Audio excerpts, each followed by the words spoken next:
up to lately? I mean, you've written so many books, you've got so many different interesting perspectives about parenting that you've shared with everyone over the years. What have you been up to lately? Well, I think what I've begun to realize is that I have come full circle. Parents of the third generation, which is kind of scary to me, third generation are now coming to my lecture saying my grandmother or my great uncle or my mother gave me this book when I had my baby. And that's exciting for me as a grandparent, that the material, mealtime, bedtime, chores, sibling rivalry, allowances, potty training, getting your kid out of the local jail are still relevant. But I also find that on top of that is an issue that was hidden and not always talked about that has really come to the fore and must be addressed by all of us in a community. And that's the bully, the bullied, and the not so innocent bystanders, and how we can raise a generation of kids who are the fourth character, the brave ones, the kids willing to stand up and speak out, to step in, to do the right thing when the burden's heavy, when their peers want to be mean and cruel to somebody, to step outside that vicious circle of mean and cruel and say, I'm not going to be a party to this, or I'm going to stop it, or I'm going to stand up for the kid who's being targeted. I mean, so much has changed in the world since Kids Are Worth It came out many years ago. When you're talking about bullying, though, what concerns you the most about the trends that you're seeing currently? Digital world bullying, as it's often termed cyberbullying, but it's more than just cyber today. It's that whole digital world. The cell phone, the internet, the texting, and the video cams that our kids have in their back pockets. So when we're talking about bullying, whether it's cyberbullying or any other type of bullying, what part of the message do you think that parents often overlook that is not registering for in some way or another? I think the biggest message is that we have to teach kids three things about the digital world. And that is how to navigate the net, and how to have manners on the net, and how to be safe on the net. And all three of those are critical. And those are not things that kids get by osmosis. We actually have to teach it, which means you and I have to be up to speed on the tools our kids are using, the formats that they're using, and what they're using them for. Navigating the net is probably the easiest of those three. The second is probably the most difficult, and that is to teach kids how to treat one another on the net when there may be anonymity that will help you veil your ugly statements to somebody, or the pictures that you're sending around, or the way that you participate in a mean and cruel act simply by videoing it and posting it, or cheering the other kid on. So understanding that. Now, I have a very basic saying that even my own children, who had their computer in the family room, that big clunky thing, we had a quote. It was an old Sufi saying that our words must pass through three gates. And we added, before you push send. First, is it true? Not kind of true, maybe true, rumor, half-truth. Is it true? If it's true, you have to go through two more gates before you push send. If it's not true, forget it. Don't even think about it. Second, is it necessary to say? Something may be true, but not necessary to spread all over the net where there is no delete button. So if it's true, but not necessary to send all over the net, then don't push send. You still have to go through the third gate. Is it true? Is it necessary? And the last is the most difficult. Is it kind? You can say some very difficult things in a kind way. So we need to teach our kids, but how do we do that? We have to walk our talk and talk our walk. How do we treat one another? What are our exchanges in emails? Or when someone sends a bigoted or racist comment, thinly disguised as a joke, to many of us, are you willing to be that fourth character, that witness, resistor, and defender, who sends a note back and says, that was a bigoted comment, thinly disguised as a joke. I'm uncomfortable with it. Please delete me from these kinds of messages. Now, you run the risk of them spreading that all over the net. You also run the risk of them dropping you out of their circle.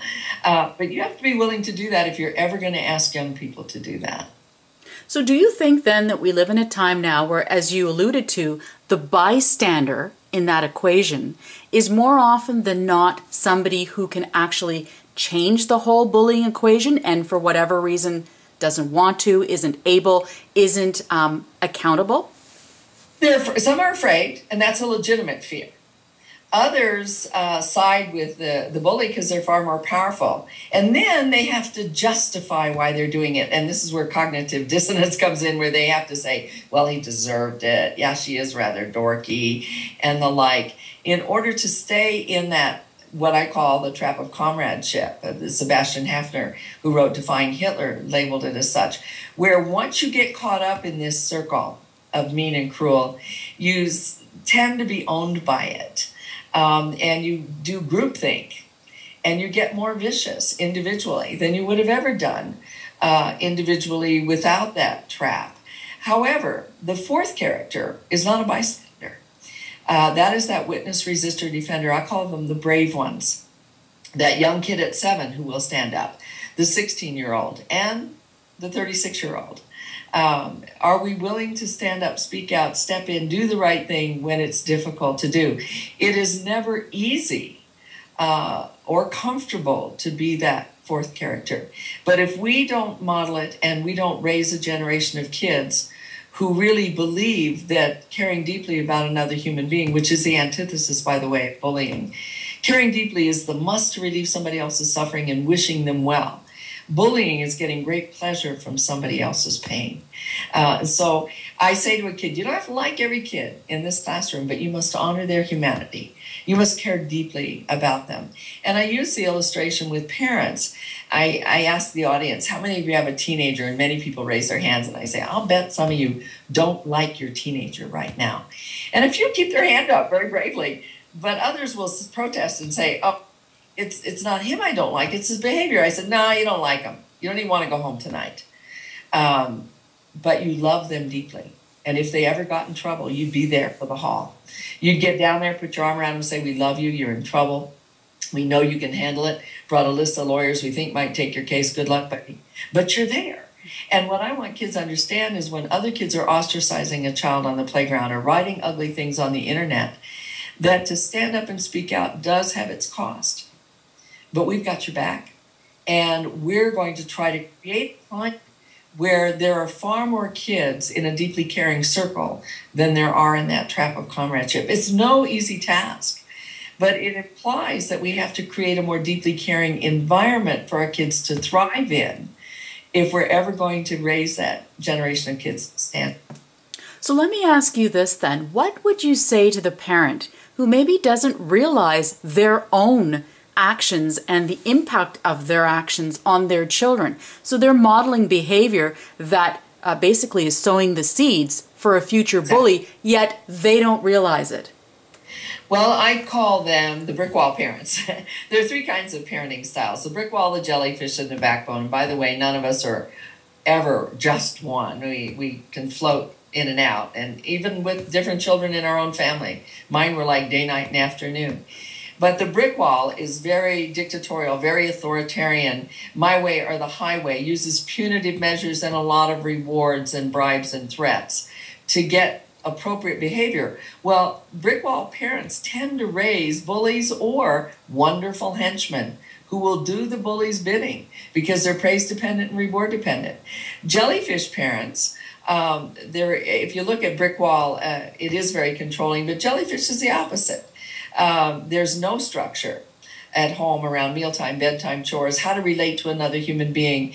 There's often a wide range. One moment, mom is angry at me for doing something. The other moment, she laughed at the same kind of behavior. So that inconsistency is there. They use threats a lot and bribes, which also helps raise those not so innocent bystanders. But a backbone parent, if you look at a backbone, it gives you flexibility you don't get from a rigid brick wall. And we need to be flexible raising kids.